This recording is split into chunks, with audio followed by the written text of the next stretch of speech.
شروع اللہ سبحانہ و تعالیٰ کے بابرکت نام سے جو بڑا مہربان نہایت رحم کرنے والا ہے۔ اے اللہ، آسمان اور زمین کے پیدا کرنے والے، چھپے اور ظاہر کے جاننے والے، تیرے سوا کوئی معبود نہیں، ہر چیز کا تو رب اور اس کا مالک ہے۔ میں تیری پناہ چاہتا ہوں اپنے نفس کے شر سے اور شیطان کے شر سے اور اس کے شرک سے، اور یہ کہ میں اپنی جان کے خلاف کوئی برائی کروں یا اس کو کسی مسلمان کی طرف کھینچ کر لے جاؤں۔ ناظرین، آج کی اس ویڈیو میں جس سورت کے بارے میں آپ سے ذکر کروں گی، یہ قرآن مجید کی وہ سورت ہے جو اللہ پاک سے اپنے پڑھنے والے کے لیے سفارش بن کر لڑتی ہے۔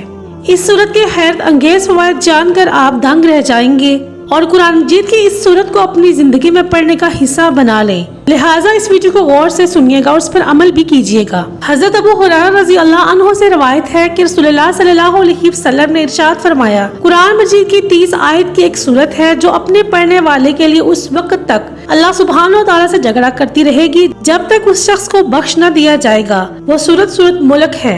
حضرت ابن عباس رضی اللہ عنہ فرماتے ہیں کہ نبی کریم صلی اللہ علیہ وسلم نے بعض صحابہ میں سے کسی ایک نے دوران سفر لا علمی میں ایک قبر کے اوپر اپنا خیمہ نصب کر دیا۔ آپ کے صحابی کو یہ علم نہ ہو سکا اس جگہ کسی کی قبر ہے۔ اچانک اس قبر میں سے کسی انسان کی سورہ ملک پڑھنے کی آواز آنے لگی، یہاں تک کہ سورہ ختم ہو گئی۔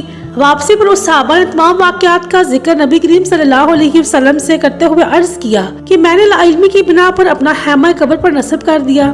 اچانک مجھے کسی انسان کی سورہ ملک پڑھنے کی آواز آنے لگی، یہاں تک کہ اس نے سورہ ملک پوری پڑھ لی تو نبی کریم صلی اللہ علیہ وسلم نے ارشاد فرمایا کہ یہ سورت عذاب قبر روکنے والی اور قبر کے عذاب سے نجات دلانے والی سورہ ہے۔